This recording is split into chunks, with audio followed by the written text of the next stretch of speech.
War and Peace, Book 10, Chapter 29, by Anna Simon.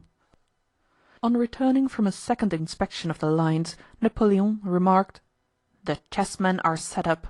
The game will begin tomorrow."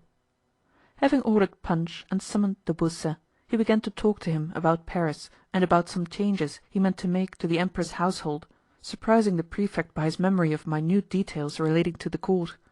He showed an interest in trifles, joked about the Beausset's love of travel, and chatted carelessly, as a famous, self-confident surgeon who knows his job does when turning up his sleeves and putting on his apron while a patient is being strapped to the operating table. "The matter is in my hands, and is clear and definite in my head.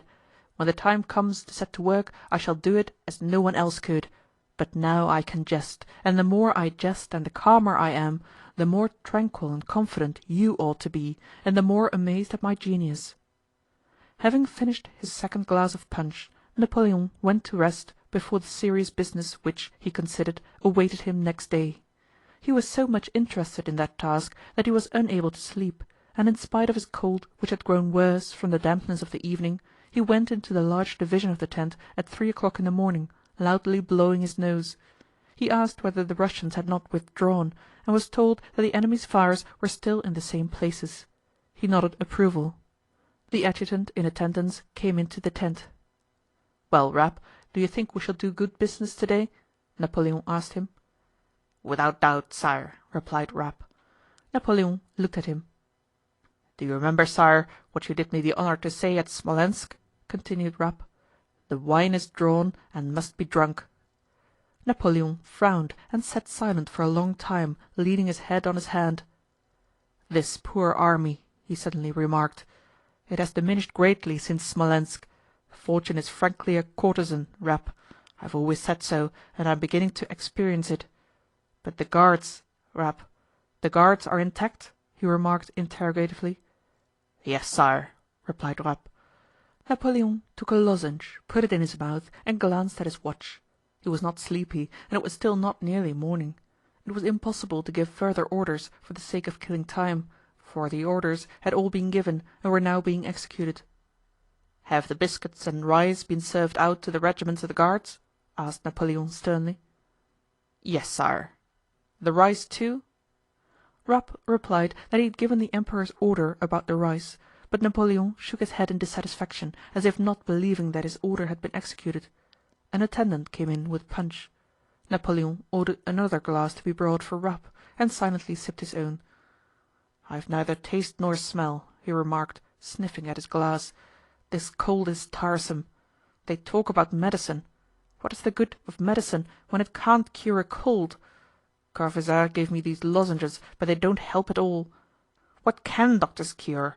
One can't cure anything. Our body is a machine for living. It is organized for that.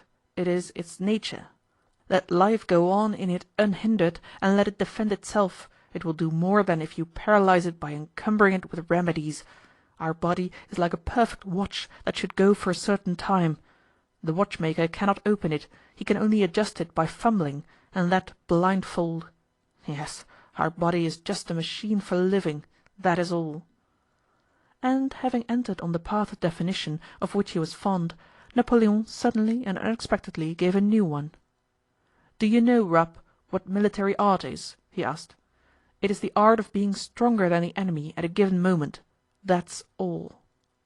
Rapp made no reply. "Tomorrow we shall have to deal with Kutúzov," said Napoleon. "We shall see. Do you remember at Braunau he commanded an army for 3 weeks and did not once mount a horse to inspect his entrenchments? We shall see." He looked at his watch. It was still only 4 o'clock. He did not feel sleepy. The punch was finished and there was still nothing to do. He rose, walked to and fro, put on a warm overcoat and a hat, and went out of the tent. The night was dark and damp. A scarcely perceptible moisture was descending from above. Near by the campfires were dimly burning among the French Guards, and in the distance those of the Russian line shone through the smoke.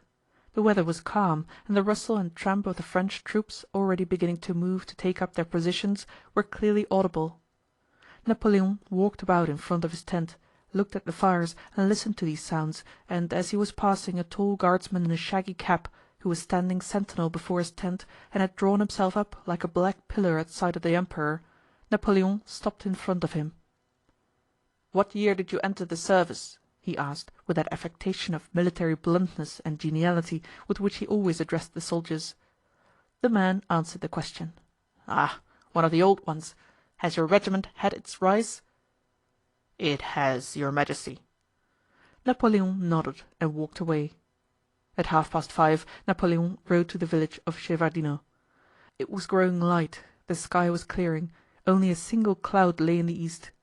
The abandoned campfires were burning themselves out in the faint morning light. On the right a single deep report of a cannon resounded and died away in the prevailing silence. Some minutes passed. A second and a third report shook the air, then a fourth and a fifth boomed solemnly near by on the right. The first shots had not yet ceased to reverberate before others rang out and yet more were heard, mingling with and overtaking one another.